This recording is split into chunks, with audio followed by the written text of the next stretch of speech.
In today's video, we're on the Masterbuilt Gravity series doing up some smoked beef ribs. Hey, this is Ricer from Dead Broke Barbecue, Wisconsin, and welcome back to the channel. But if you're new here, we try to help you enhance and amplify your backyard barbecue fun. In today's video, I did up my favorite of all time barbecue. I did up some smoked beef ribs. And to be honest with you, to do up this style of beef rib, it's really not that tricky. You're just gonna have to make sure that you get them nice and probed tender. So grab your favorite rub and your spritzer, Andrew. It's time we amplify our backyard barbecue fun. Today we're on the Masterbuilt and we're doing some beef ribs. You know that they're one of my favorites. But before we get the Masterbuilt fired up, I want to show you a couple of the mods that I've done. Now the first one was from my good friend Tom Horseman, and he sent me the actual vent hood that I was begging for. Now of course I had my good friend Jake come over and we went ahead and installed these together. Now putting on Tom's hood was pretty dang simple. He sent me some self-tapping screws, so that was a breeze. We just lined it up so we had enough room so we could actually use that vent adjustment from Luke. Thanks, Tom. I really appreciate it. And the second was from LSS Mods. Now that stainless steel insert that Luke sent me, that was actually a lot easier to put in than I thought. All I had to do is wiggle a little bit and jar it, and then once I got it in and started, it was just tappity tap and got it set. And he sent me a water pan and a flare-up cover that goes over the top of the manifold with some drip brackets. Those just go on top and you can put a smaller drip pan right underneath your grate. And finally, he sent me a nice little vent adjustment that fits perfectly right underneath Tom Horseman's hood. Thanks, Luke, I really appreciate it, and you guys can check the links below in case you're looking to mod up your Masterbuilt yourself. All right, so the first thing we're gonna do is we already have some charcoal in here, and today we're using the Fogo Premium. And what I did first is threw a chunk right on top of the charcoal grate itself. Put our tumbleweed in so I can get rid of that. And the wood that I'm using today is pecan. And we're just gonna take and throw a couple more chunks of pecan in there. Take our Fogo Super Premium lump charcoal, top it off. And then I'm gonna take one big chunk and throw it right in the ash pan. Now this is a grill gun, and Bob Healy sent this to me. Now it's really windy today, but I wanted to show people how I've been lighting my Masterbuilt, and this thing's pretty simple. Yes, I'm putting a tumbleweed in there, but I give her a little bit of the grill gun to make sure that it's lit up. Now one thing, when you're using the grill gun and you're using these Coleman tanks, this has a safety feature and doesn't allow the liquid propane to get into the gun. So you're gonna wanna kinda keep this more this way or that way. You can't completely turn it over. Now it works a little bit different when you're using an actual tank with the hose. You can get a little bit more flexy with it. First thing we're gonna do is just light it. And it's got a trigger, and we're just gonna blast it.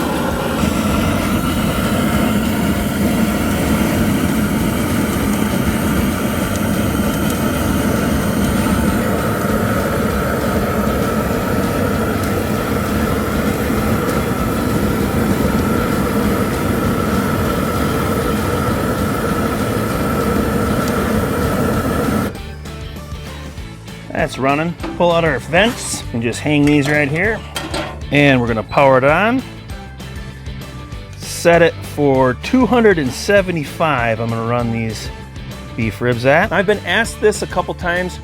How do you know that your charcoal's starting to actually catch on fire? When you start getting some good smoke like this, it's time to shut it up. So let's close up our top lid. Get that down. And then we'll close up our bottom lid. Now you're gonna hear the fan kick on, and it's gonna start doing its job. Now while the Masterbuilt is starting to get the temperature, let's get these beef ribs seasoned up. And today I'm using my good friend Rome's Texas Barbecue Chapter barbecue seasoning. And I'll make sure that I leave a link for his below, but it's their typical good old big pepper seasoning.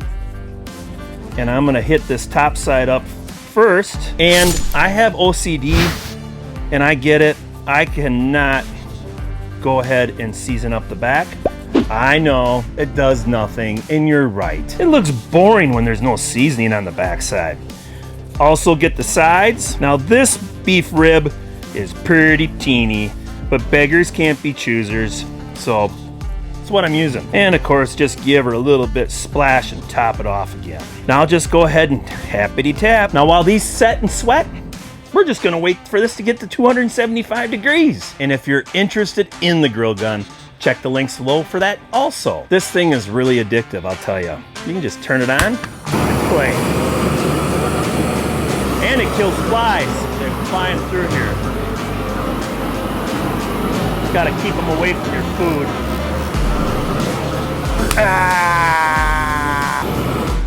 I wonder if I could just sit here and cook these with this. All right, so we're at our target temp of 275 degrees. Let's go ahead and get these ribs in. You can see here's the water pan and I have it filled up. Now I'm just gonna take and get this grate over. Get this one right here. And we're gonna put this little baby right there. Now, because I've had a few issues with the Masterbuilt and knowing where the temperatures are actually at, I'm using my signals. Turn it on and we're just gonna put this one right here for right now. Now set a timer for 1 hour and then we're just gonna come out and rotate them and check and see how that rub, if it's starting to set, then we're gonna start spritzing them up. Our 1 hour timer went off. Let's go ahead and check out these beef ribs.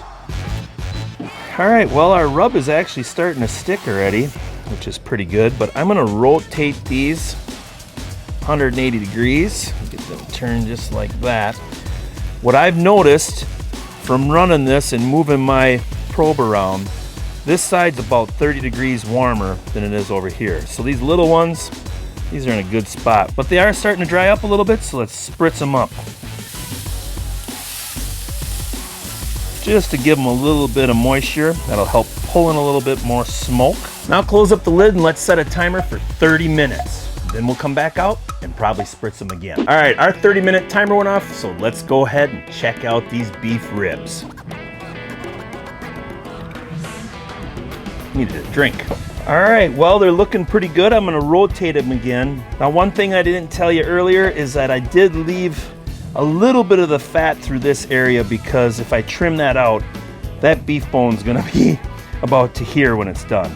This had a big line of fat, hard fat in it, but that'll still render and it'll still be good. Got some good moisture on them, but let's keep them nice and hot and bothered. I'm also gonna hook up one of my probes in my ThermalWorks and we'll just go in this thicker part right about here. I'm gonna just check and see what we're doing for temps right now. Yeah, about 155, almost 160. Now, I'm a little disappointed that I'm already that hot. Oh no. Because they've only been in here for about an hour and a half. And that's way too quick. I'm about an hour and a half ahead of schedule, to be honest with you. Typically, it's about 3 hours and I'm right around that 160 degrees. So I'm gonna actually go ahead and turn down the Masterbuilt to about 250. I was watching my ThermalWorks in this past half an hour and this thing was running where I have that probe right about 300 degrees in the center. So as time's gone on, the Masterbuilt started to heat up and I don't quite understand that. I can get where it's kind of always gonna be a temperature difference, but it was running at 250 in the center and now it's running at 300. So we're gonna drop it down to about 250 degrees. Turn this down to 250 degrees. And now we'll close up the lid and set a timer for another half an hour. Just check. Now remember, I like to run my beef ribs right around 180 degrees before I go ahead and wrap them up. I feel that you get a much better bark leaving it naked for a while. All right, our 30-minute timer went off on these beefers. Let's go ahead and give them a look. But first I wanna show you that this is kind of zeroed in now and I'm feeling a little bit better by turning it down to 250 degrees. I don't know why I had that big temperature spike, but I've had that several times with this cooker on other cooks. So there's something, for whatever reason, it just jacks right up. And I gotta put my beer down and we'll take a look. Starting to feel pretty decent. It's not quite to our temperature where we want them to be at, but we'll rotate them again. Okay, we'll turn this one 180. And then let's give them a little more spritz. Close up the lid and set a timer for another half an hour, but I'll go ahead and check back with you when it's time to get these in a pan and start braising them up. All right, so we're 4.5 hours into this cook and our ThermalWorks signals is saying that we're at 184 degrees internal temperature. Now it's time to braise up these ribs. Yeah, and of course I'm gonna be using some Cabernet Sauvignon for the braising liquid. Let's check these out. All right, so yes, they're starting to look good. It's got a really good, decent bark, but now because I didn't trim all that fat off, it's maybe a little lighter than normal, but this is certainly acceptable for a good starting bark. So we're gonna start out and we wanna put the meat down, okay? That's one thing that we wanna make sure that we're trying to do. Get that meat on the bottom side for the braising part of it. And this little half hotel pan, you can fit these 2 racks in there easily. To start off our braising liquid, we want to use a little bit of apple cider vinegar in our apple juice mixture, and we're just going to pour that in, kind of get it all around. Good way to use the remaining of your spritz up. And then, of course, it's time for the Cabernet Sauvignon. A bunch of glugs right around it. That's pretty good. And then we're just going to cover it up like so. Put it in the center and take out our ThermoWorks for right now. We'll check them in about a half an hour. And we'll close up our lid and set a timer for a half an hour. And then we're just gonna come out and start checking for probe tenderness. Now, obviously I'm gonna have to flip those ribs over and start probing them that way. But I still say if you got the meat down, they absorb all that goodness and they taste just this little bit much better. I like them that way, and hopefully you'll try it and you can tell me what you think. Now, during that 4.5 hour span, I did add some more lump charcoal, the Fogel brand, to the Masterbuilt. But that's pretty normal because this charcoal chute, it's not that big. It still holds enough, but if you're gonna do a nice long 6 to 8 hour cook, prepare yourself, you're gonna have to add more charcoal to it. All right, our 30-minute timer went off. Let's go ahead and check and see if these beef ribs are starting to tender up a little bit. Well, they certainly smell delicious. Wow. I'm gonna tell you that right off the bat. Getting some serious pullback on them too. I'm just gonna take these, flip them over, and we'll just start checking them. Nah, they're not quite there yet. We got a little longer to go. Getting close. Right there is like butter. But we'll check this one also. This is feeling about the same. We're gonna rotate it a little bit. The back side seems to be a little tender, so let's turn them 180 degrees. Put the aluminum foil back on. Close it up. I'm just gonna rotate them around. All right, close up the lid and set a timer for another half an hour. Now, I did go ahead and turn the Masterbuilt up to 275 degrees because we want to push through this braising process because I'm getting hungry. All right, so our 30-minute timer went off. Let's go ahead and check these out, but I'm gonna tell you, they're done. Get the foil off.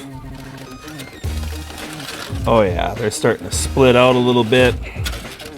This bone came right out. Careful pulling these out. Yeah, that bone's gone.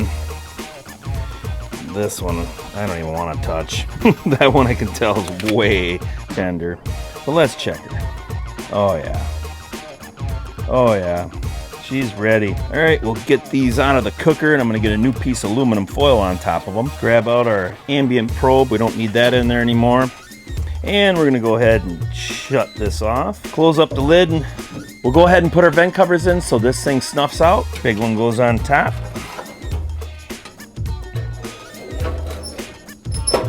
All right, I'm gonna roll this one over.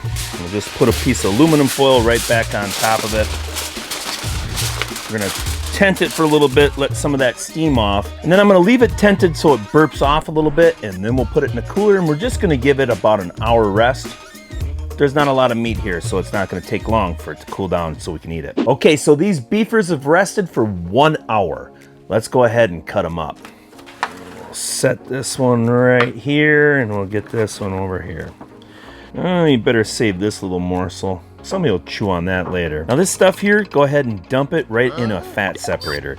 This is golden. People will use this as a mopping au jus. Trust me, this stuff is awesome. We'll set this one off to the side, but we'll go ahead and we'll trim this up. Now, right here, that's where the bone fell out, and we'll cut into this one. Oh yeah, these are crazy tender. Now there is some serious moisture in these ribs, and I don't squeeze them, so you don't ask for that. But let's go ahead and lop off a chunk. And like I said, I left a lot of that fat cap right on there, because if I trimmed it off, there wouldn't be a lot to eat on one of these single bones. Let's go ahead and take a bite.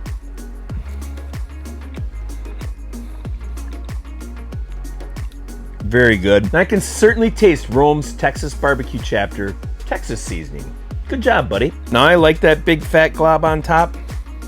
That's deliciousness. This is pretty tender, and I'm very happy about the way the Masterbuilt ended up cooking these beef ribs, because I'm gonna show you in the graph from my signals where I did have this huge temperature spike. I don't know why, but it's happened to me a few times about an hour, hour and a half into the cook. It just soars. I'm not sure, but good smoky flavor with that pecan wood in it. There's a little too much fat at the end of this one. Can't hardly throw it out, can you? But the membrane, you can see it starting to peel off the bones, but they're not overdone, not at all. They're actually right spot on. Thank you, Tom and Luke, for sending me the mods for the Masterbuilt, and it actually has amplified my backyard barbecue fun. Good job, fellas. And if you're looking for somebody that does a video with Luke's mods, check out the Gallery Backyard Barbecue. Tommy has one right up here in the corner. Now don't be afraid to do some beef ribs, or as I call them, beefers, on this Masterbuilt. It does a good job. Hey boys, run in the house and get the fly zapper. These dang mosquitoes are still attacking and it's September. If you like this video, give it a thumbs up and become a subscriber. Turn on that notification bell because you don't want to miss my next video. I mean, I know you don't, because they're free. They're free for you to watch. But I appreciate you watching, and I'll see you in the next video.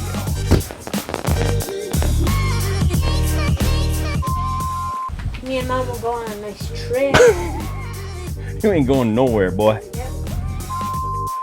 Oh my God, I never pressed stop.